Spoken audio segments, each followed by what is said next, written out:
Salut, mesdames, mesdemoiselles et messieurs, bienvenue dans votre émission Droit de savoir et merci d'avoir choisi Télar TV.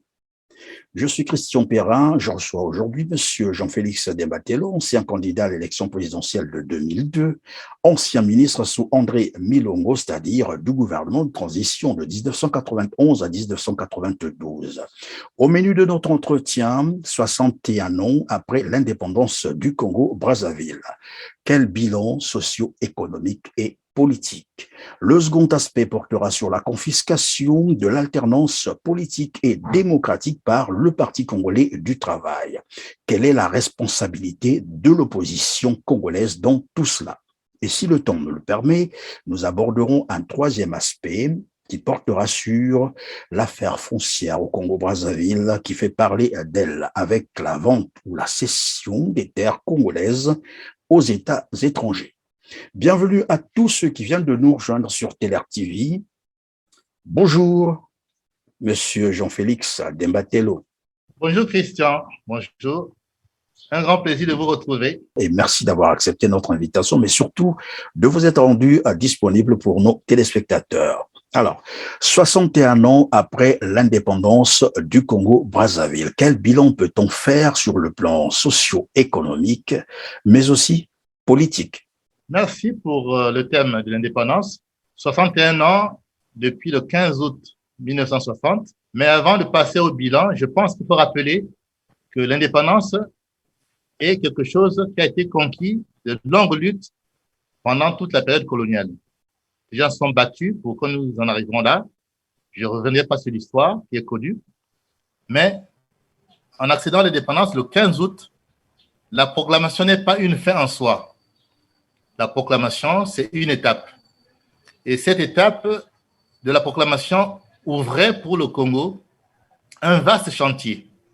Un chantier où devrait être mis en œuvre le véritable projet de l'indépendance du Congo. Ce projet s'appuie sur un certain nombre d'éléments qui sont la nation, la République, c'est-à-dire l'État, l'économie, parce qu'il faut, l'économie est une indépendance, la défense et la sécurité du territoire, tout ce qui concourt au bien-être social des populations, l'alimentation, le textile, les transports, enfin la vie en société, le vivre en commun. Maintenant, le premier chantier, comme je pense, c'est la nation. La nation, c'est l'espace qui nous a été légué où nous allons vivre ensemble dans la citoyenneté congolaise. Et la nation doit être bâtie sur des fondements d'unité, de concorde, de tolérance, de solidarité. C'est cela le projet de la nation congolaise et complété par le projet de l'État, un État fort, impartial, qui garantit aux citoyens leurs droits, l'égalité devant la loi. Donc, nous pensons que l'État devait être bâti pour être le rempart de tous les citoyens dans l'égalité devant la loi. Et suit après l'économie. Un pays qui n'est pas économiquement indépendant n'a pas de souveraineté. Donc l'économie, c'est l'alimentation, et tout ce qui suit, non, la monnaie. Bref, l'économie, c'est également un élément de l'indépendance. Il y a la défense et la sécurité du territoire. Un territoire qui nous est légué, il faut le protéger. Il faut que nos frontières soient protégées, mais il faut aussi que les citoyens soient libres de circuler dans le territoire garanti de sécurité par la force publique qui doit être républicaine. Tous ces éléments, donc, constituent l'indépendance. Or, il semble qu'en Afrique en général, mais chez nous au Congo également, l'indépendance se traduit uniquement par le transfert de pouvoir des colons blancs aux Congolais noirs. Ça s'est arrêté là. Et puis aujourd'hui, les enjeux de pouvoir ont fait que nous n'avons pas bâti la nation. 61 ans après, la nation est à reconstruire, à construire. Nous n'avons pas bâti la défense de la sécurité avec une armée opérationnelle, républicaine, impartiale, non politisée. Malheureusement, si nous prenons la défense du territoire, eh bien, l'armée politisée, on tombe dans des travers où l'armée elle-même crée l'insécurité du peuple. Au plan Oui, économique également. monsieur Desbatello, je vous ai entendu dire l'indépendance était aussi une économie forte, une nation, des droits, la sécurité, la défense. C'était là probablement le rêve des pères de l'indépendance. Mais est-ce qu'on peut penser que ça a été un échec de leur part, puisqu'aujourd'hui, vous dites d'ailleurs que rien de tout cela n'a marché. Est-ce que c'est l'échec Non, non, c'est de pas la part l'échec de de nos pères de l'indépendance. l'indépendance? L'indépendance acquise était dans l'unité. Opangwe et Yulu, qui se sont affrontés 2 ans plus tôt, avant l'indépendance, se sont réconciliés. Ils ont célébré l'indépendance dans l'unité.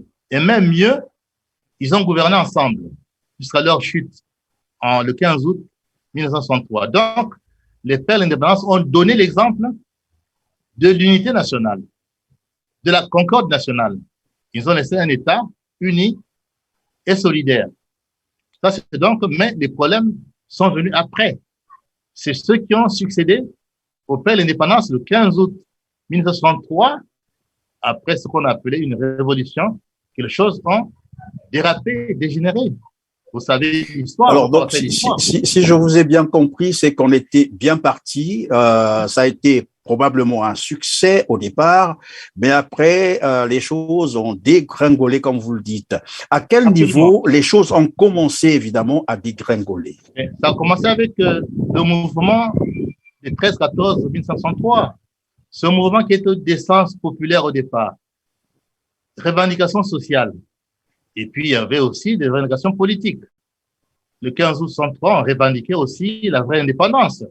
C'est ce que, pendant 5 ans, a essayé de traduire dans les faits le président Massamba Deba, qui prend des décisions courageuses, notamment sur l'indépendance. Il prend la décision de faire partir les bases françaises du Congo. C'est quand même une décision importante. Le président Massamba Deba a pris également le taureau par les cornes pour donner au Congo une impulsion économique. Sur le plan de l'économie, il a lancé le processus d'industrialisation du Congo. Quand on fait le bilan, les rares industries qui ont fonctionné au Congo sont le fruit du gouvernement du président Massamba Deba. Voyez. Mais après cette période de 5 ans où l'éducation avait atteint des proportions tout à fait importantes d'un taux de scolarisation qui avait pratiquement atteint les 100% au Congo. On était les meilleurs en Afrique au plan de l'éducation. La santé également. Nous avions à l'époque l'indigénat qui était un système d'assistance médicale où les soins publics étaient tout à fait gratuits, offerts à tout le monde. Bref, on avait déjà un démarrage qui avait donné une certaine confiance à ce pays naissant qui était la République du Congo. Mais après, la révolution a dérapé vers des problèmes, des enjeux de pouvoir.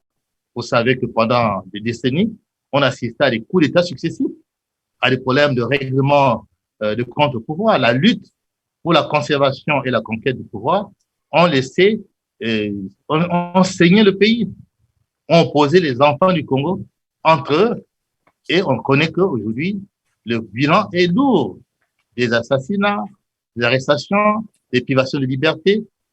Bref, on a connu au plan politique un gâchis humain énorme qui continue jusqu'à aujourd'hui. Voyez, donc c'est quelque chose qui fait que la nation n'a pas été construite sur les bases qui permettent l'unité, la concorde nationale. On peut faire le bilan. Je peux citer un exemple très simple. Je vous en prie. Pays 60 indépendances, 5 anciens chefs d'État. 5. En dehors de celui qui est là, qui est encore au pouvoir. Les 5 anciens chefs d'État, aucun n'a pris une retraite paisible. Aucun. 2 ont été assassinés. 3 sont morts en exil. Sur les 5, aucun n'a pris une retraite paisible. C'est le signe quand même qu'il y a quelque chose qui ne va pas dans le pays, sur lequel un jour s'asseoir et discuter et regarder tranquillement qu'est-ce qu'on a fait. On a également dans ce pays assassiné l'unique cardinal, l'unique prélat qui était congolais, qui était nommé. Il a été froidement abattu. Bon, bref, les coups d'État successifs ont fait déboucher. Et nous avons couronné tout cela par 3 guerres civiles. 3 guerres civiles. 93, 97, 98. Les guerres civiles, c'est la pire des chèques en politique. Des milliers de morts. Vous voyez, des destructions massives. Bref, le bilan, au plan de la nation, au plan de l'État, est catastrophique. On ne peut pas s'en réjouir. Et si on revenait sur le bilan économique? Au plan économique, Je voudrais simplement citer quelques faits. Aujourd'hui, le Congo était un pays exportateur les premières années de l'indépendance. On exportait l'arachide, le paddy, on exportait le sucre, on avait même l'huile de riz, on fabriquait de l'huile qu'on exportait, le ciment. Bref, le Congo était un pays exportateur. Mais au plan économique, aujourd'hui, c'est un seul secteur qui fonctionne. L'alimentation est importée à plus de 90%, sinon 95%. Nous sommes tributaires de l'étranger. Jusqu'aux produits que notre sol produit, les légumes, les fruits sont importés. Vous voyez, donc c'est une situation difficile. C'est un secteur qui fonctionne où nous ne sommes pas tributaires de l'étranger. Dans notre pays, tu peux manger un pain produit par un Congolais. Tu peux manger une pâtisserie produite par un Congolais. On peut citer des exemples. L'étranger aujourd'hui, dans le pays, est roi. Le secteur économique aujourd'hui, c'est un secteur qui bat de l'aile. Notre indépendance économique n'est pas garantie, n'est pas assurée. On peut me faire la démonstration contraire, j'aimerais bien en avoir la démonstration. Mais les faits sont là. Économiquement, nous sommes aujourd'hui tributaires de l'étranger où les gens font ce qu'ils veulent. Donc, Monsieur Dematello, quelles en sont donc les causes de cet échec économique? Mais les causes sont le fait que pendant 60 ans, pendant des décennies, les enjeux du pouvoir l'ont emporté sur les problèmes de gestion du pays. Tous les gouvernements qui sont succédés se sont livrés beaucoup plus sur les conflits politiques. Notez le nombre de coups d'État que le Congo a connu. C'est déjà l'exemple d'une instabilité totale. Les peu de choses qui se sont faites au Congo ont été faites en dehors des normes, qui sont les normes internationales au plan scientifique et technologique. Vous voyez. Donc aujourd'hui, quand on prend les secteurs stratégiques de l'industrie, aucune industrie au Congo ne peut donner dans notre environnement sous-régional le Congo comme un exemple. Au plan essentiellement de l'économie, l'agriculture. Bon, le Congo qui était un pays exportateur est aujourd'hui tributaire de l'étranger. Même l'alimentation de base aujourd'hui n'est pas produite au niveau des besoins de l'offre et de la demande. Vous voyez, donc aujourd'hui l'économie est totalement sujette à caution.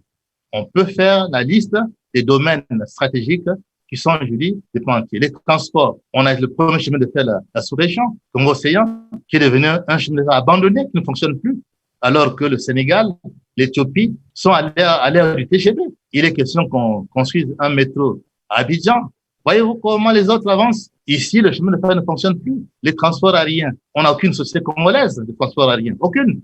Les seuls qui ont existé, Dina Congo, Air Congo, ont disparu. Donc, on peut citer les domaines stratégiques, aucun domaine n'est fonctionnel, aucun. Oui, mais monsieur Dematello, est-ce qu'on peut penser que tout cela est dû le fait que le Congo soit focalisé sur la rente pétrolière et qu'il n'a pas pensé à diversifier son économie? Mais la rente pétrolière, nous sommes déjà, si je ne me trompe, à 3 bombes pétroliers. 72 ou 71, je crois, sous le président Gouabi, 82, 86, deuxième bombe pétrolier, et le troisième bombe pétrolier, on vient de le vivre en 2009, 2006. Bon, le Congo a engrangé beaucoup d'argent, mais regardez le paysage du pays, les transports routiers, les voiries, les routes interrégionales, interdépartementales, dans quel état elles se trouvent? Regardez les centres urbains, Brazzaville et Pointe-Noire, dans quel état se trouvent les villes? Donc aujourd'hui, la manne pétrolière n'a rien produit comme développement au Congo. C'est quelque chose, c'est un fait indéniable. Voyez-vous. Mieux, on a eu beaucoup d'argent dans le pétrole. On est très endetté. Comment l'expliquer? Il y a un problème. Le gouvernement plutôt dit l'endettement est dû à, disons, à la construction des infrastructures de base. Et c'est cet aspect qui est mis au devant pour justifier l'endettement. Justement, mais la question se pose, c'est que on s'endette pendant qu'on a beaucoup d'argent. C'est ça la question. On a même un moment, puis dire, par des voies autorisées, officielles, devant le Parlement, que le pays avait beaucoup d'argent, le budget était excédentaire. Quand un budget est excédentaire, on s'endette. C'est quand même un paradoxe. Voilà, donc aujourd'hui, on a beaucoup de problèmes qu'il faut démêler pour comprendre cette catastrophe de 61 ans d'indépendance que nous vivons aujourd'hui dans un fiasco total. Il faut bien expliquer. Je crois qu'on ne peut pas le faire dans une émission, mais il faut aujourd'hui ouvrir des enquêtes, des audits, pour expliquer comment on en est arrivé là. Là où d'autres pays, moins riches que nous, s'en sont bien sortis. Le Japon a été détruit pendant la guerre. En 1948, le Japon est détruit par 2 bombes atomiques. Mais en 20 ans, le Japon est redevenu une puissance économique. La Chine, dite populaire, la Chine populaire, sous Mao Tse-tung, les gens ne mangeaient pas à leur faim. Mais regardez la Chine aujourd'hui, qui est devenue puissance rivale aux États-Unis. Nous avons soutenu le Vietnam pour son indépendance, croupé pendant des années sous les bombes des États-Unis, d'une puissance. Mais le Vietnam est devenu un pays émergent. On peut citer des exemples, Singapour en Asie, qui étaient des pays totalement, mais les Émirats arabes, qui étaient des campements, aller à Dubaï aujourd'hui où tout le monde va se prélasser. C'est une métropole sortie dans le désert. Donc aujourd'hui, dans le même temps que nous avons, nous, ramassé un fiasco, des pays ont émergé, des pays ont bâti des nations modernes. C'est ça le paradoxe. Et je pense que oui, mais qu'est-ce qui a fait que le Congo puisse rater finalement son occasion de se développer comme les autres pays que vous venez de citer? Est-ce que c'est un problème de vision ou bien simplement parce que c'est l'échec de ceux qui nous ont gouvernés pendant ces 61 ans, particulièrement ces dernières 40 années. C'est ça la raison. C'est la mauvaise gouvernance. On a fait de mauvais choix. On a passé le temps à des querelles politiciennes, aux enjeux de pouvoir. Voilà, il y a eu des guerres pour le pouvoir, des coups d'État pour le pouvoir, on a tué pour le pouvoir, on a emprisonné, des élites ont été massacrées pendant des années, et on continue aujourd'hui on est entré au XXIe siècle, en 2000, dans un système un pouvoir de coup d'État.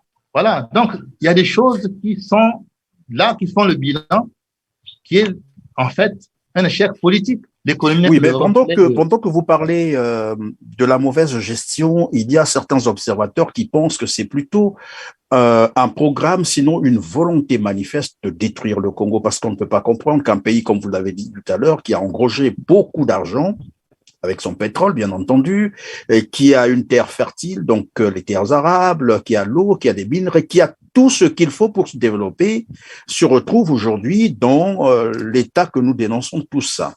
Non, le problème, M. Perrin, c'est que on fait pas un développement sans le problème clé de l'homme. La Chine, avant de bâtir l'économie moderne, a formé l'homme. Il faut que dans un pays, l'homme soit formé. Il faut des bonnes écoles, un bon système éducatif. Il faut un système de santé qui garantit à l'homme la santé. Et puis on bâtit la nation. Mais dans un pays où on a détruit le système éducatif, vous voulez faire quelle économie? Dans un pays où, aujourd'hui, vous importez, les Chinois viennent, ils amènent leurs ouvriers. Les Arabes viennent, ils amènent leurs ouvriers. Jusqu'aux petits caissiers dans les supermarchés. Mais c'est quelle économie vous allez bâtir? Quand l'homme congolais est mis à côté du système de développement. Et un pays moderne se bâtit à partir de l'homme. L'homme congolais est formé où? Où est l'université? En fait, pendant que vous parlez de la formation de l'homme au centre du développement, est-ce qu'on peut parler du système éducatif congolais? Justement, regardez le système éducatif, dans quel état il se trouve aujourd'hui. Du primaire au secondaire jusqu'à l'université.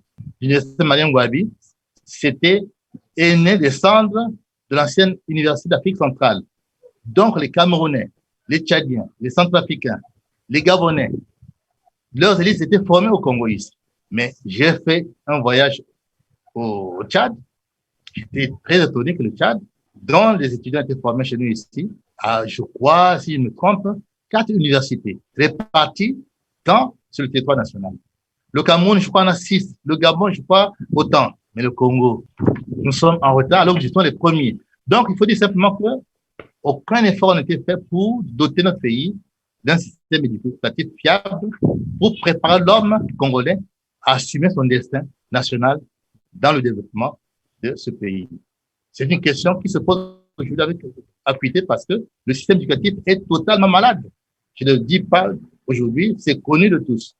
Donc, on a un problème aujourd'hui qui fait que l'homme congolais, même quand il est formé, est voué au chômage Parce que le système également de production, le système de développement ne résout pas la matière grise qui est formée au niveau national. Beaucoup de cadres rentrent, y compris l'étranger, et ils sont voués au chômage. Beaucoup de jeunes, quand on rencontre dans les taxis, vous disent, moi, je fais le taxi parce que je ne peux pas trouver du travail. Le chômage, aujourd'hui, est endémique. Vous voyez. Donc, il y a un problème qui se pose par rapport à la formation, à l'éducation, c'est que on n'a pas préparé l'homme congolais à assumer le destin de son développement national. C'est une question cruciale.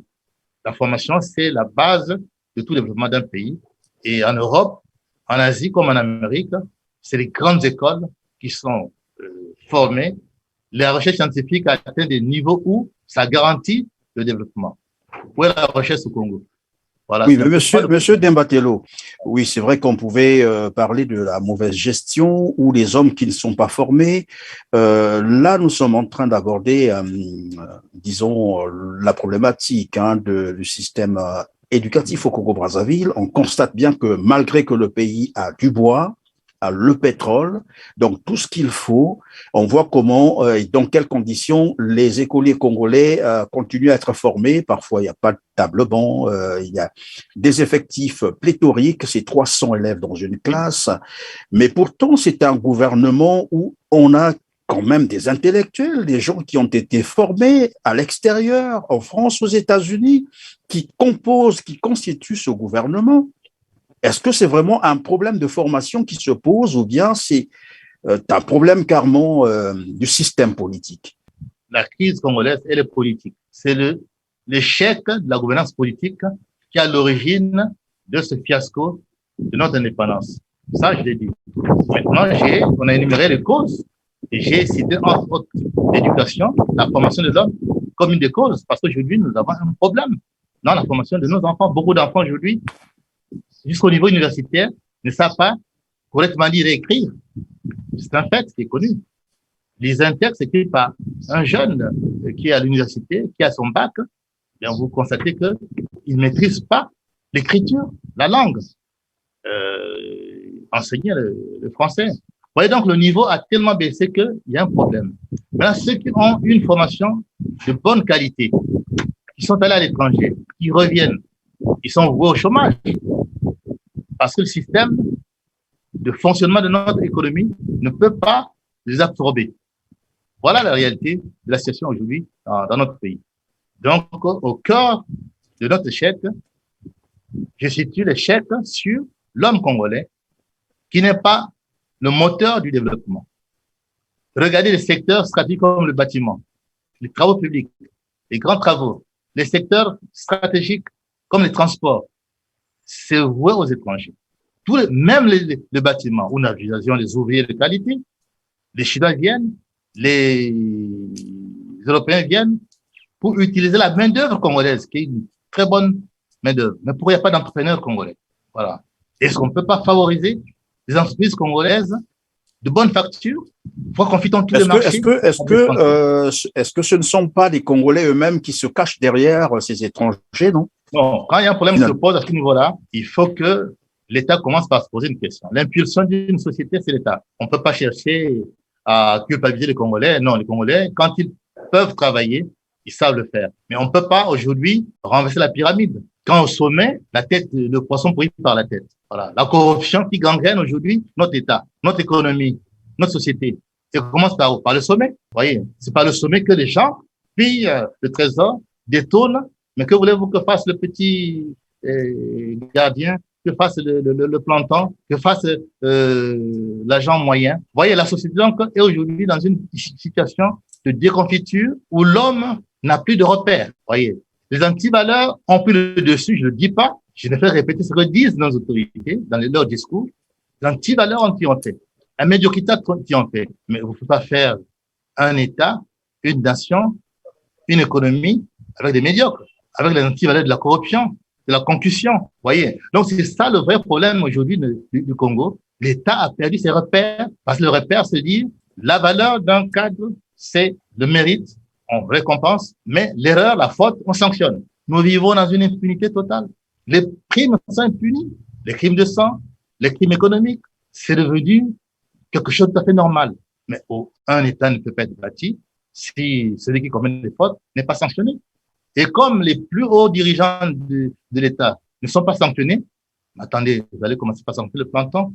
Voilà la situation dans laquelle nous baignons aujourd'hui. Donc, aujourd'hui, des antivaleurs. Mais quel est donc, dans cet état de fait, quelle est la responsabilité de l'opposition congolaise dans tout ça? L'opposition congolaise a sa part de responsabilité. L'histoire montre que après la conférence nationale, les partis qui ont gagné les élections, qui soutenaient le président Lissouba, défaits en 97 par le retour du PCT au pouvoir par les armes, sont partis en exil, mais beaucoup de ces leaders rentrés d'exil ont rejoint le pouvoir du PCT, ont collaboré. Donc l'échec politique est également incombe à une grande partie de la classe politique congolaise. Je le dis sans gêne parce que c'est une réalité. Beaucoup de leaders politiques ne peuvent pas vivre sans être dans la périphérie du pouvoir. Pourtant, ils se réclament de l'opposition. Voilà. Maintenant, la vraie opposition, parce qu'elle existe. Il faut pas dire que le Congo n'a pas d'opposition. Elle existe.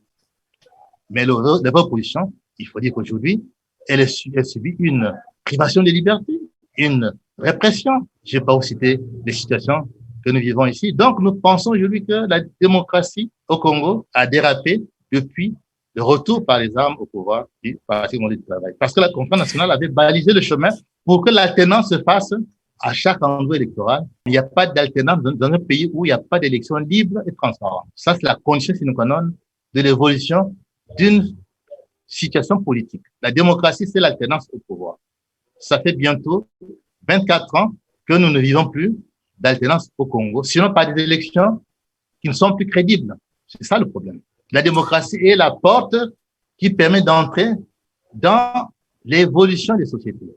On ne change pas de politique sans changer les hommes. Chaque alternance apporte un renouveau parce que le changement des hommes à la tête du pays amène toujours un renouveau, une recomposition, amène des débats qui permettent de remettre en cause certaines choses. Mais quand un monolithisme s'installe pendant des décennies, 20 ans, 30 ans, les mêmes, regardez autour de nous en Afrique centrale, c'est une situation qui est totalement chaotique où les systèmes politiques sont immuables. C'est aussi là le problème. Donc l'opposition, dans un tel système, l'opposition a du mal à jouer son rôle. Ça, je rappelle que, Monsieur Debatello, je rappelle que vous êtes aussi coordonnateur de la composante J3M, donc une dynamique qui défend les idéaux de Jean-Marie Michel Mokoko. Tout à l'heure, je vous ai entendu parler de la confiscation des libertés et ces libertés qui sont confisquées, c'est qu'aujourd'hui, on se retrouve avec des leaders politiques emprisonnés, donc les prisonniers politiques, dont Jean-Marie Michel Mokoko, Kobi Salissa et bien d'autres Congolais. Mais que fait l'opposition pour essayer d'obtenir, par exemple, la libération de ces prisonniers, mais aussi de ramener le Parti congolais du travail à l'ordre? Parce que, comme vous venez déjà d'entamer de le dire, c'est que ce parti a pris en otage tout le système politique, a confisqué l'alternance démocratique et politique. Comment entendez-vous faire pour essayer de changer quand même des choses? Il ne s'agit pas de pleurnicher tout le temps. L'opposition doit s'armer aussi, je crois, du courage et des stratégies pour basculer les choses. La pire des solutions qu'un homme politique puisse servir à son peuple, c'est la violence et la guerre civile. On a connu 3 guerres civiles. On a connu les massacres récents dans le pôle. C'est pas bon. Toute violence comme solution politique est à proscrire. Ça, nous le disons clairement. Je crois que c'est pas par là que nous allons sauver le Congo. Et je le dis également. Monsieur Debatello, est-ce que ce sont ces guerres? Également, oui. Est-ce que ce sont, par exemple, ces conflits que vous venez de citer ou ces faits qui empêchent l'opposition, disons, d'agir, par exemple, par une insurrection populaire qui est aussi garantie par la loi? C'est une arme politique et républicaine. Non, le problème est complexe. Nous pensons que dans toute forme de lutte pacifique, le souverain primaire, c'est le peuple. Il faut que le peuple congolais comprenne que c'est son destin qui est en jeu. Et moi, homme politique, je ne peux pas agir sans interroger ce peuple sur sa responsabilité également. Elle est engagée sa responsabilité. Écoutez, Nous sommes un des rares pays où vous n'avez pas d'électricité dans un quartier pendant 6 mois. Déjà, continuez à aller payer la facture. Vous êtes privé de courant et d'eau. Les factures tombent, vous allez payer. Quand justement les populations ne peuvent pas revendiquer leurs droits légitimes par des manifestations, par des manières tout à fait pacifiques qu'autorise la Constitution, il y a un problème. Permettez-moi, M. Demba-Tello, oui, Oui. Si une population est incapable de revendiquer ses droits et qu'à côté, il y a des leaders, parce que nous savons également qu'il n'y a aucun peuple au monde qui ne peut se soulever, par exemple, ou prendre ses responsabilités s'il n'est pas formé. Que fait donc l'opposition? Que faites-vous, vous de l'opposition, pour préparer ce peuple, former ce peuple, conscientiser ce peuple afin qu'il prenne ses responsabilités? Non, je pense que tout n'est pas si négatif. Le peuple congolais est un peuple qui est patient, qui prend le temps d'observer, qui évite la violence, sauf quand elle vient du pouvoir, bien sûr, parce qu'aujourd'hui, c'est le pouvoir qui est violent, hein, c'est lui qui attaque, ce sont les pelotons des troupes qui vont enlever les gens dans les quartiers. Ça, c'est connu. Vous avez fait une émission là-dessus, j'ai suivi. Donc, nous pensons aujourd'hui, le peuple congolais est un peuple pacifique, assez conscient, mais en politique, tout est une question de rapport de force. Lorsqu'un pouvoir se permet d'arrêter à tout bout de champ tout ce qui conteste, c'est aussi une question de rapport de force. Je dis, le peuple aussi a son mot à dire.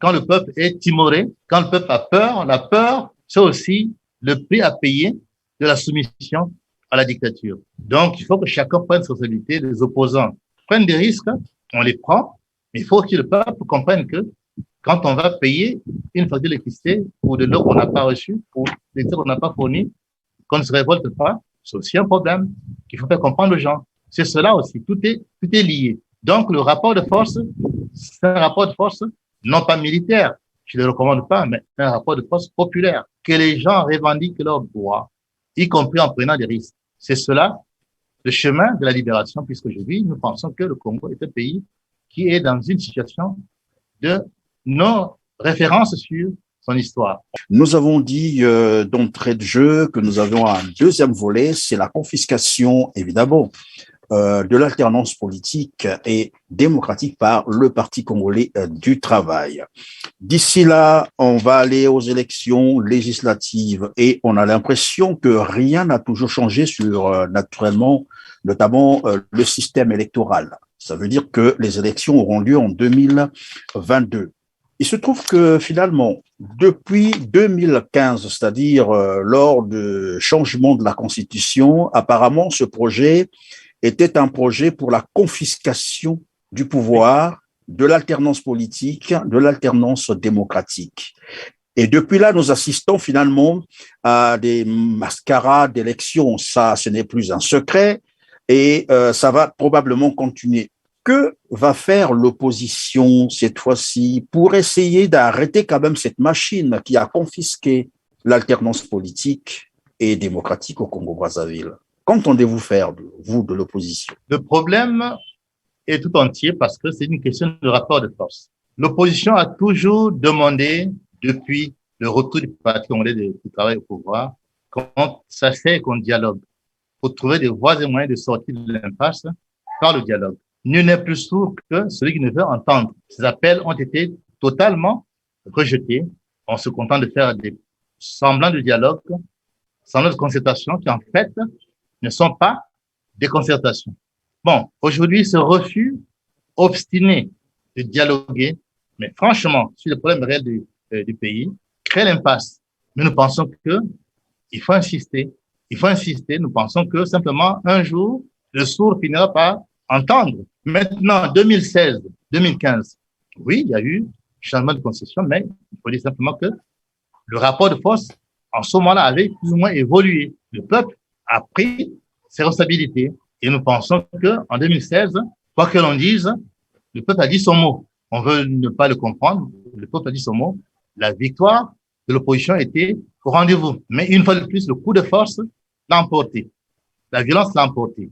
Donc, nous sommes dans cet état d'esprit. Mais il faut comprendre simplement que le temps finit par mettre à bout les forces qui prennent en otage la démocratie. Ça peut pas aller plus loin. L'environnement en Afrique, dans le monde, montre que aucune force n'a tordu le cou à la démocratie. Les populations ont fini par se libérer et je pense qu'au Congo, les choses aussi viendront. Il est tellement temps que nos amis qui sont dans des systèmes, dans la gestion du pouvoir, comprennent que seul le dialogue peut nous amener à éviter les actes d'une confrontation violente. Mais nous pensons simplement que ce dialogue, l'opposition insiste et n'arrêtera pas d'insister que ce soit le passage obligé pour sortir notre pays de l'impasse. Bon, qu'on jette les opposants en prison, c'est la règle, mais je pense que ça n'aboutira à aucune solution politique. Jeter un homme en prison, assassiner un opposant. Oui, mais cela semble affaiblir quand même l'opposition, non? Si tout le temps les opposants doivent se retrouver en prison, jusqu'à quand on va observer une telle situation? Jusqu'à ce que le peuple prenne conscience de ses responsabilités. Nous appelons peuple. Hein. Un démocrate n'appelle pas à l'adulte armé. Non, ça, c'est pas notre manière de voir le problème. Nous pensons que le peuple congolais est en mesure de prendre ses responsabilités. Et la prise en 2016, ça a plus ou moins marché. Donc, il faut faire comme ça pour que les rendez-vous électoraux ne soient pas des hold-up continus, ne soient pas des mascarades continues. Il faut que le peuple exprime son avis sur ce qui ne marche pas parce qu'aujourd'hui, le pays est bloqué. Sans alternance, on ne peut pas faire évoluer un pays. Quelle soit la bonne volonté des gouvernants, on ne peut pas évoluer avec les mêmes hommes, les mêmes schémas, les mêmes méthodes. Il faut changer parce que le changement apporte du renouveau. Voilà. Les grandes démocraties au monde fonctionnent, les États-Unis, avec un mandat de 4 ans.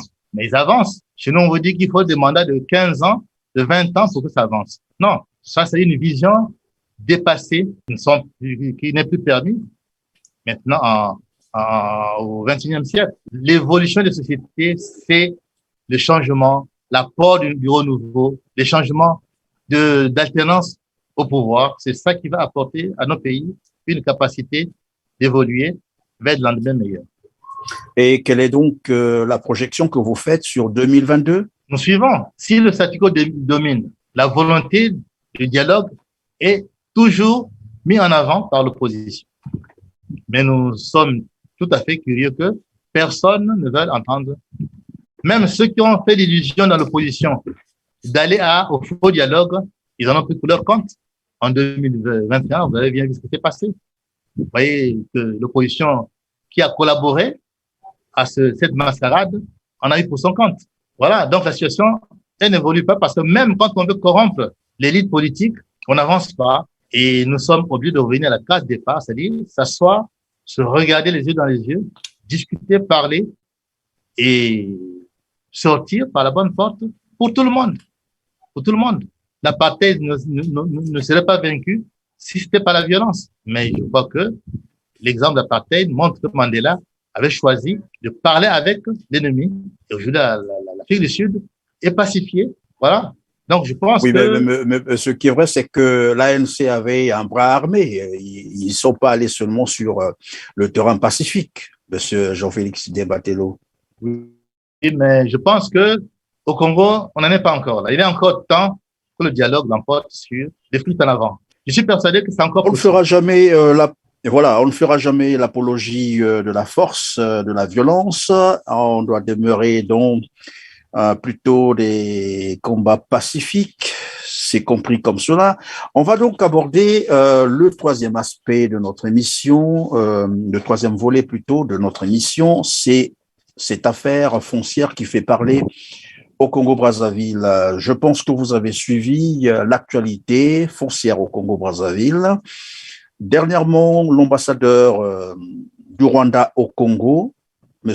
Théoneste, est venu voir le ministre Pierre Mabiala des Affaires foncières, lui demandant spécialement, et là j'utilise le terme prononcé par l'ambassadeur, qu'il était venu spécialement demander les actes des terres que le Congo, donc l'État congolais, avait donné à l'État rwandais. Je vais commencer peut-être par là. Qu'en pensez-vous de ce genre de transaction? Écoutez, je n'ai pas les données détaillées du dossier, parce qu'il faut se prononcer sur des choses que l'on maîtrise. J'ai les mêmes informations que vous, sorties dans les réseaux sociaux, j'ai lu, j'ai regardé beaucoup de commentaires. Donc, ne connaissant pas le dossier, je réagirai sur les principes. Sur les principes, j'ai parlé de Et pendant que vous êtes en train de réagir sur les principes, la précision, c'est que l'ambassadeur Théoneste dit clairement, je suis venu spécialement demander les actes de terre que le Congo a donnés au Rwanda. Donc, il y a déjà là un don qui a été fait. Ça, ce n'est plus discutable. Bon, mais et dans le même sens, nous savons également que parmi les procédures d'acquisition territoriale existe l'acquisition conventionnelle, c'est-à-dire les dons de terre que l'on fait à des États ou qu'on vend à certains États étrangers, mais qui généralement finissent toujours par devenir une propriété de l'État acquéreur ou bénéficiaire. Et ça, les exemples existent dans le monde. Donc, on peut partir aussi sur ces principes. Non. Je voulais revenir sur le principe parce que je pense que nous parlons d'indépendance. Le premier acte d'indépendance d'un pays, c'est la souveraineté nationale. La souveraineté des frontières de la terre. Parce que c'est ça, nous vivons dans un espace de 342 000 mètres carrés. C'est ça, notre patrimoine commun. Et ceux qui gèrent le pays sont là pour garantir cette souveraineté de nos terres. Voilà le principe. Et quand le chef d'État entre en fonction, quel que soit le chef d'État, il prête serment. Et dans ce serment, non seulement il prête serment pour garantir, pour respecter la Constitution, mais également il garantit l'indépendance nationale, la souveraineté nationale. Il se porte garant de garantir les ressources nationales, la répartition équilibrée des richesses nationales. Tout cela, c'est le serment, parce que c'est le premier responsable d'État qui prête serment pour être garant de tout cela. Maintenant, si par malheur, il y a une aliénation quelconque d'une portion du territoire national, il en porte la responsabilité. Il est prévu des parjures, toute forfaiture en violation des lois et la plus fondamentale, c'est la Constitution. Écoutez, le chef n'est pas au-dessus des lois. On ne peut pas faire d'attribution de terre quelque part sans qu'il ne soit informé. Il est le garant de la loi. Donc, moi, je pense que si ce qu'on dit est possible, c'est grave. C'est très grave parce qu'on ne peut pas aujourd'hui imaginer qu'un État souverain vient dans un autre État souverain s'approprier une parcelle de terre. Ça n'existe nulle part. Et quand c'est fait, ceux qui ont la charge d'État ont des comptes à rendre au peuple souverain. Oui, mais ils ont des comptes à rendre, Monsieur Debatello, ils ont des comptes à rendre. Cependant, la Constitution les protège. Je prends par exemple le cas du président de la République, qui est protégé par l'article 96 de la Constitution de 2015, qui dit il sera jamais poursuivi pour des crimes commis pendant, disons, lors de ses fonctions présidentielles. Donc là, il est protégé, donc il peut faire tout ce qu'il veut, personne ne le poursuivra. Bon, après, bien sûr, ça mandat. C'est leur conception, mais les mêmes qui ont fait cette constitution ont abrogé la constitution de 1992. Ils n'ont pas eu d'état d'âme pour abroger une constitution constitutionnelle de 1992. Qui vous dit que cette constitution suivra à ses géniteurs? Qui vous dit que cette constitution de 2015 survivra à ses géniteurs demain? Donc, c'est des choses qui sont tout à fait aléatoires. Je pense que lorsqu'on est à la tête d'un État, on doit faire les choses pour la postérité et non des trucs taillés sur mesure. Attribuer les terres à un État étranger, c'est grave, c'est une aliénation de la souveraineté nationale. Ça, c'est clair et net. C'est comme ça que je le conçois. Maintenant, alors, il y a un autre volet. Je ne connais pas les détails de ces attributions, mais la coopération entre deux États est tout à fait possible, mais pas dans l'aliénation de notre souveraineté, surtout au plan territorial. Jamais. Ça, c'est une forfaiture. Et la même constitution qu'ils ont rédigée, qu'ils ont imposée au peuple congolais, dit clairement que la souveraineté du peuple, la terre est inviolable. C'est donc un débat qui est très complexe, mais je pense que aujourd'hui, il faut constater le fait. Mais je pense que les vrais juristes qui connaissent le droit international se penchent sur la question, mais je pense seulement que je renvoie le président à son serment constitutionnel. Il est là pour garantir la souveraineté de notre pays. Aucune portion de terre ne peut être aliénée au profit d'un État quelconque. Dans l'économie, alors, monsieur Dembatello, il peuvent venir investir suivant les contrats, c'est négociable. Mais jamais on peut négocier qu'un État souverain vienne dans un État souverain prendre un domaine avec des actes signés par qui? Voilà. Est-ce que le Parlement a été saisi? Je n'en sais rien. Il y a des procédures qu'il faut respecter. On va essayer de creuser la question parce que pour le moment, je n'ai pas d'éléments détaillés de ce dossier-là. Le ministre Pierre Mabiala, donc des Affaires foncières, a, disons, fait une mission sur Pointe-Noire, a été rencontré les propriétaires terriens de Pointe-Noire et du Kouilou, mais il est ressorti de cette rencontre qu'aucune famille, ni de Pointe-Noire, ni du Kouilou, n'a été reconnue propriétaire terrien. Alors, la question qu'on se pose, est-ce que toutes ces familles sont des familles qui sont allées squatter les terres d'autrui ou qu'est-ce qui se passe exactement pour que dans cette partie, bien entendu, du Congo, qu'il n'y ait aucune famille terrienne, ce qui est quand même surprenant.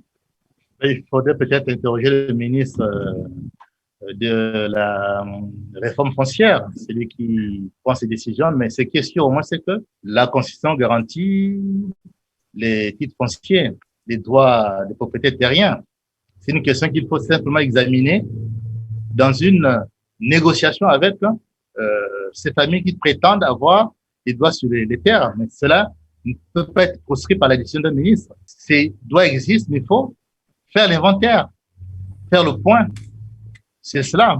Mais je pense que c'est une question simplement qu'il faut regarder. J'ai été ministre de ce domaine avant M. Mabiala, mais je pense que c'est une question délicate qu'il ne faut pas prendre avec des décisions à la va-vite. Nous pensons que c'est des choses qui sont prévues par la loi. Il faut regarder ces gens qui ont des propriétés dans le pays, comment ils ont acquis. Il faut remonter sur la coutume, sur beaucoup de choses complexes qu'il faut analyser. Mais on ne peut pas prendre des décisions comme ça à la va-vite dans quelque chose qui est séculaire. Ces propriétés remontent à des générations. On ne peut pas les priver ces droits-là comme ça par une décision d'un ministre, fut-il ministre d'État. Voilà. Donc, je pense qu'une enquête a-t-elle été menée pour aboutir à ces conclusions? Je n'en sais rien. Mais je pense que c'est assez délicat de prendre une décision qui dit que tout ceci n'existe pas, l'État devient propriétaire. Et je pense qu'il faut analyser les choses de manière aussi sérieuse. C'est vrai qu'il y a un désordre dans la prolifération des propriétés foncières. Mais il faut examiner les choses objectivement, dossier par dossier, au cas par cas, pour statuer en définitive. On ne peut pas spolier les gens comme ça parce qu'aujourd'hui, je peux retourner au ministre Mabiala, le fait que qu'est-ce qu'il fait pour le domaine de l'État qui est aliéné totalement. L'État a perdu tout son bâtiment dans les grandes villes, partout. Et les domaines qu'on concède aux Chinois, aux étrangers, qui aujourd'hui ont des concessions entières dans notre pays. Ce qui se passe pas ailleurs. Tu peux pas aller toi en Chine, prendre un domaine et en devenir propriétaire. C'est ça la réalité aussi. Mais ici au Congo, les étrangers ont des domaines qu'ils ont achetés, ils ont acquis des droits. Bon, c'est aussi discutable. Alors on préfère s'en prendre aux Congolais, mais laisser la part belle aux étrangers. Ils ont des concessions entières en dehors des Rwandais. Il y a des gens qui aujourd'hui sont propriétaires au Congo. Sur quelle base, on ne sait pas. Il y a des gens, des étrangers qui ont acquis les domaines de l'État. Sur quelle base, on n'en sait pas.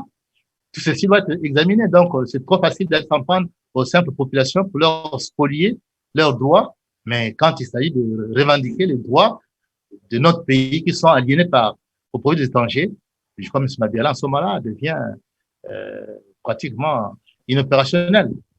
Donc, je pense que c'est aussi une justice qu'il faut revendiquer pour que le Congolais dans ce pays ne soit pas totalement écrasé par une machine étatique qui ne rend pas justice.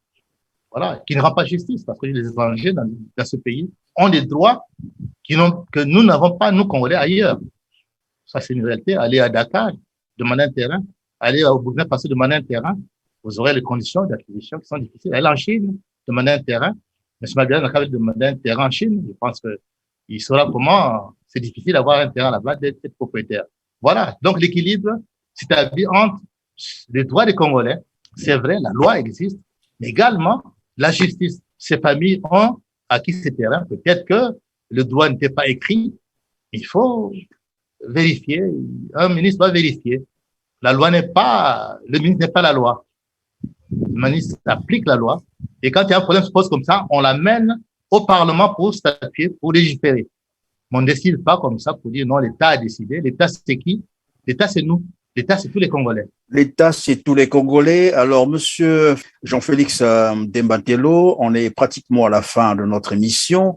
Vous êtes coordonnateur de la composante J3M. On va parler quand même du général Jean-Marie Michel Mokoko. Nous savons que l'ONU avait demandé sa libération sans condition. Il y a eu également la France, par la voix de son ministre des Affaires étrangères, Jean-Yves Le Drian, qui disait qu'il attendait les actes de la part de Denis Sassou Nguesso. Et depuis là, c'est resté lettre morte. Quelles sont les activités en cours? Sinon, que faites-vous après toutes ces décisions manquées pour la libération des prisonniers politiques? Disons ça comme ça. Oh, je pense que le général Mokoko vit un drame personnel qui est d'une injustice criable, faut le dire. Parce que dans ces pays, on peut te prendre, te jeter en prison parce que c'est un pouvoir qui décide de priver la liberté à un citoyen, quel qu'il soit. C'est fait, mais je pense qu'il faut aller au-delà de cela. Quel crime a-t-il commis? Le crime au Congo, que nous connaissons, les crimes les plus graves, il y a deux crimes. Crime de sang, crime économique. Dieu seul sait si on ouvrait les dossiers des crimes de sang depuis plusieurs décennies, qui sont imprescriptibles. Si on ouvre les crimes économiques dont les scandales sont révélés tous les jours, je crois que personne n'y passerait. Hein. Et peut-être que cela écoperait le double de ce que Mokoko a écopé aujourd'hui. Donc, je pense qu'il y a une injustice criable dans ce pays où certains peuvent commettre des crimes graves dans l'impunité la plus totale, mais ceux qui ont voulu exprimer leur ambition, leur volonté de changer les choses, sont aujourd'hui pris pour des gens qui portent atteinte à l'ordre public. Voilà. Donc, le crime d'atteinte à la sécurité de l'État est devenu un crime banalisé, moins grave que le crime de pillage du trésor public qui se fait à ciel ouvert aujourd'hui. Quand on voit les propriétés immobilières de certains citoyens de ce pays, je pense que le procureur ne dormirait pas dans un pays normal. Le procureur passerait son temps à interpeller tous les brigands qui pillent le trésor public aujourd'hui. Mais je pense qu'aujourd'hui, je conclue par une injustice. Voilà, le général est l'objet d'une injustice criade. Maintenant que les choses sont faites, la justice est passée par là, même si c'est injuste et contestable. Mais le président de la République est celui qui répond désormais de son sort. C'est cela. Nous pensons qu'aujourd'hui, il faut que nous puissions créer dans ce pays les conditions de l'unité nationale, la réconciliation. On ne va pas continuer aujourd'hui à se régler des comptes sur le dos du peuple. Voilà. Donc, je pense qu'aujourd'hui, nous sommes dans ce sillage-là, parce que ce mouvement du 20 janvier 2016, c'est un mouvement qui a fait naître l'espoir. Et nous pensons qu'autour de cette espérance, on continue à soutenir ce mouvement pour qu'il devienne une réalité dans ce pays. Le sort du général, il est entre les mains d'une personne, le président de la République. Puis sa justice est passée par là. Qu'on la conteste ou pas, il est dans cette situation-là. Mais il y a dans ce pays, il y a des recours. Et dernier recours, c'est le chef d'État qui est le garant de l'unité nationale. Ces petits problèmes d'emprisonnement pèsent sur la conscience collective. Ça demande que nous puissions régler cela de la manière la plus judicieuse qui soit dans l'intérêt général. J'ai vu la poignée de main entre Gbagbo et Ouattara. Mais ils sont allés plus loin. Ils ont pris les armes. Il y a eu mort d'hommes. Ils se sont pardonnés. Il y a eu tolérance parce qu'il y a une nation à bâtir. Je pense que le Congo transforme des petites situations en des drames. C'est ça notre malheur. Les petites situations deviennent des drames parce que les gens les grossissent dans l'exploitation des intérêts personnels. Voilà. Donc, nous pensons aujourd'hui que le Jean Boko est victime d'une injustice criable, mais j'ai confiance que la raison l'emportant sur la passion, mais je pense que la raison finira par l'emporter. J'ai confiance en mon pays et que la réconciliation sera au rendez-vous et que le Jean Mokoko va profiter de cette volonté du peuple congolais et de se réconcilier avec ses dirigeants politiques. C'est un pas. 5 ans, c'est beaucoup de détention, mais je pense que c'est trop. Et beaucoup avant lui ont payé le tribut de cette injustice, de cette violence inutile et aveugle.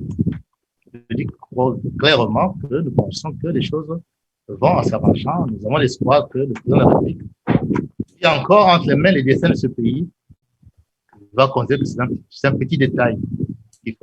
Ça ne peut pas bloquer le pays. Il faut que les Congolais se retrouvent et se réconcilient. Dans le général Mobutu, nous le posons clairement comme une exigence, une urgence pour notre pays qui est meurtri par beaucoup de malheurs. L'économie par terre, nous avons beaucoup de problèmes à régler. Les gens en prison, c'est pas ça qui empêche aujourd'hui le Congo de s'endetter et de croupir dans la misère. Voilà. Alors, donc pour terminer, Jean-Félix Demba-Tello, est-ce que vous pensez que le Congo, à l'heure actuelle, a vraiment, sinon a besoin d'une nouvelle indépendance? Mais je ne dirais pas une nouvelle indépendance. On l'a acquise depuis le 15 août. Mais il faut. Elle est effective? Vous pensez qu'elle est effective? Nous avons raté le coche, 61 ans. C'est raté. Pour moi, c'est raté, 61 ans. On n'est pas indépendant. On n'est pas indépendant. Le père, il achète chez un étranger. Et ce que je mange, écoutez, je crois que l'indépendance, c'est le quotidien. On le vit au quotidien.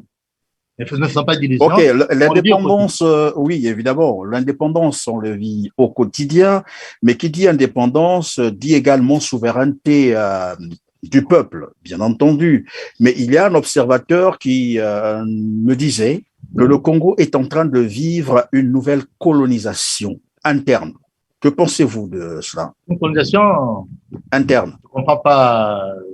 C'est quoi une colonisation interne? C'est-à-dire, il y a un groupe d'hommes, un groupuscule d'hommes qui ont pris le pays en otage et qui le gèrent comme on fait d'ailleurs. Ils font même pire que les colons. Oui, mais et qu'il faut libérer le pays. Ce ne peut pas être une colonisation interne. Ça, c'est des rapports de force au sein d'un même peuple où, effectivement, une minorité peut s'imposer pendant un temps. C'est vrai. Mais on ne peut pas, nous pensons simplement que le peuple congolais j'ai confiance qu'il va se ressaisir. J'ai confiance. C'est une question de temps. Et vous pensez que c'est un peuple, vous pensez que c'est un peuple libre et souverain? La souveraineté s'arrache, même quand il est momentanément confisqué par une minorité. Mais le peuple, à le dernier mot, moi je suis démocrate, je pense que c'est au peuple de prendre ses responsabilités. Mon rôle d'homme politique, c'est de conscientiser le peuple qui comprenne que c'est à lui de. En 63, le peuple s'est soulevé. Youlou, on lui reprochait quoi? Des petites choses. Mais enfin, on a dit à Youlou, tu peux plus continuer. C'est le peuple qui est allé dans les rues. La conférence nationale, c'est le peuple qui avait dit c'est fini le parti unique. On a fait la conférence par des délégués, mais enfin le peuple a dit son mot, a adopté une constitution en 92. Donc, mais maintenant le peuple attend qu'il dise aussi son mot. On est dans l'impasse. On attend que le peuple dise quelque chose. C'est le peuple, c'est lui qui doit dire son mot. Les manifestations c'est le peuple, voilà. Par la Constitution, nous pouvons aujourd'hui aller dans la rue, manifester, demander sans violence nos droits. Il faut un peuple qui connaît ses droits, commence par les revendiquer. Et c'est cela que nous demandons aujourd'hui. J'ai confiance que le peuple finira par triompher. C'est ma conviction. Voilà. Le peuple est toujours vainqueur et donc c'est au peuple congolais de prendre ses responsabilités. C'est par là que nous allons donc mettre terme à notre émission, à moins que vous ayez une dernière préoccupation qui comptera pour le mot de la fin, monsieur Jean-Félix Demba-Tello. Le mot de la fin, c'est simplement vous remercier de m'avoir accordé cette opportunité de dire ce que je pense en toute liberté. Je me suis senti toujours comme un homme libre qui exprime sa pensée comme il se doit dans un pays qui devrait être libre. Voilà, je l'ai fait. C'est une opportunité que vous m'avez donnée. Je l'ai exprimée clairement. Et je sais que mes propos ont pu heurter certaines sensibilités, certaines personnes, mais c'est comme ça le débat contradictoire. Juste de mon droit de citoyen pour exprimer ce que je pense être bon pour mon pays. Voilà. Donc, je l'ai exprimé en toute liberté. Et je pense que je n'ai offensé personne, mais le pays a besoin de clarté.